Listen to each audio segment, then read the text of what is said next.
Have you ever scrolled back 3 years on your phone just to feel your world collapse? It was 2:17 a.m. The blue light of my phone painted my face in the darkness of our Chicago bedroom, the one I shared with my wife, Jessica. Her breathing was a soft, steady rhythm beside me, a sound I used to find comforting. Now, it was the soundtrack to my unraveling.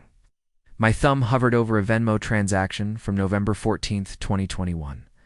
The description was simple: girls' night. The recipient was a name I didn't recognize. My gut, a hollowed-out cavern of dread, told me to keep digging. I did. Another one from a month before, and another. 3 years of girls' nights, weekend brunches, and yoga retreats, all sent to the same person, Mark Harrison, a name I knew all too well. He was her boss. The screen blurred through the hot tears welling in my eyes. It wasn't just a single mistake. It was a 3-year, meticulously documented lie, paid for, transaction by transaction. I had just found the receipts. If you genuinely enjoy our stories, please subscribe to the channel. Tell us where you're from and what time it is right now. It's always fascinating to know how far our story flows. For a long time, I was the fool, the happy, oblivious husband, living on the north side, proud of his wife's ambition. Jessica was a star at her marketing firm downtown, working late nights to climb the ladder. I'd have dinner waiting for her when she'd stumble in, exhausted. Past 10 p.m. I'd rub her feet while she told me about her day, about the demanding clients, the endless meetings, and about Mark, her charismatic, brilliant boss who was mentoring her. I felt a pang of pride.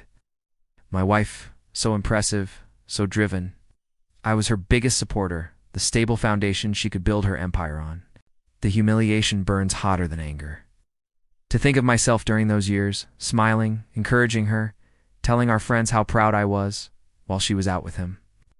The signs were there, of course. They always are. Little things. The way she started guarding her phone, angling it away from me on the couch. The sudden need for privacy and space.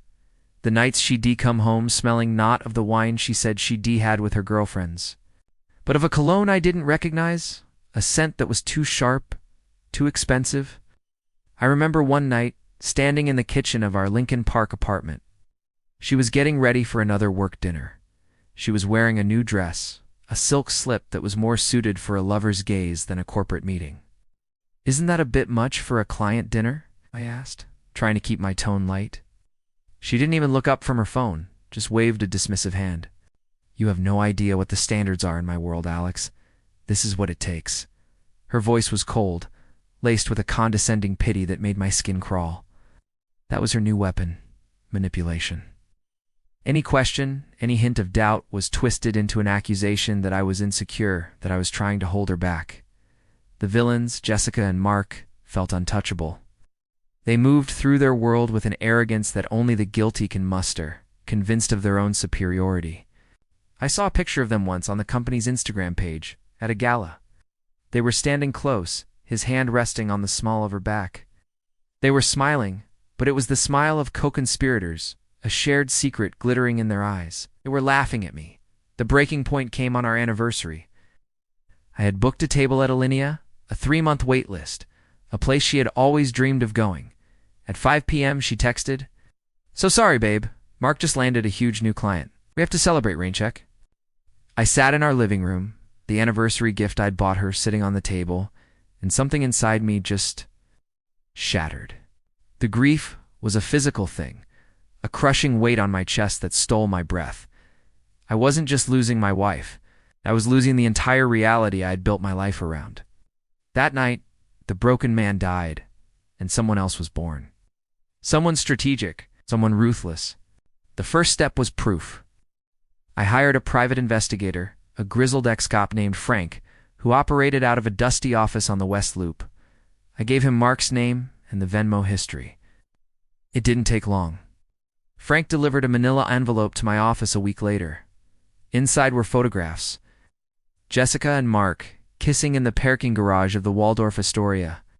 Jessica and Mark, holding hands across a table at a secluded restaurant in the Gold Coast. Jessica and Mark, entering a hotel room, his arm wrapped possessively around her waist. Each photo was a nail in the coffin of my marriage, but I needed more than just proof of the affair. I wanted to dismantle the world she had so carefully constructed. I contacted a forensic accountant. I had him analyze our finances, every dollar, every cent. He uncovered that Jessica had been using a joint savings account money we were saving for a house to fund her weekends with Mark. The yoga retreats were trips to Miami. The work conferences were weekends in Napa Valley. She wasn't just cheating on me. She was stealing from me. The legal traps were set. My lawyer, a shark in a $1,000 suit, drew up the divorce papers. We filed on the grounds of adultery, using the photographs and financial records as irrefutable evidence. We put a lien on her assets and froze the joint accounts. The social trap was next, and it was the one I savored the most. Jessica's parents were hosting their annual charity foundation dinner, a massive event for Chicago's elite.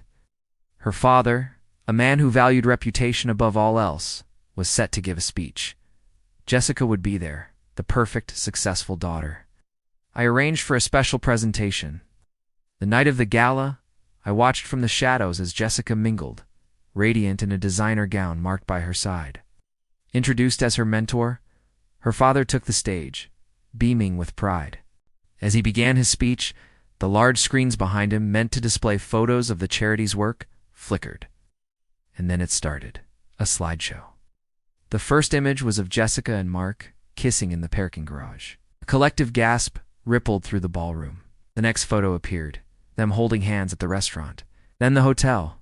The final slide was a screenshot of the forensic accountant's report, detailing the thousands of dollars she had stolen from our savings, with the trips to Miami and Napa highlighted in red. The room was utterly silent. Ow. Jessica's face was a mask of horror, her skin ashen. Her father had stopped speaking, his mouth hanging open. Mark had vanished, slipping away into the crowd like the coward he was. Jessica stood alone, exposed under the glare of the spotlights, her perfect world crumbling around her in real time. Her father didn't even look at her as he walked off the stage. The destruction was absolute. She lost her job, her reputation, and her family's support in the span of 5 minutes. The divorce was swift. The judge awarded me everything, citing her egregious financial misconduct. The last time I saw her, she was moving her things out of our apartment into a cheap rental. The designer clothes were gone, replaced by worn-out sweats. The arrogant spark in her eyes was extinguished, leaving only a hollow, empty void. There was no screaming, no final confrontation, just the quiet, chilling finality of it all. I didn't feel joy or even satisfaction. I just felt quiet. The silence in the apartment was heavier than any noise could ever be. Sometimes late at night, I still pull out my phone and look at that first Venmo transaction, girls' night. A 3-word lie that unraveled a 3-year deception. The end.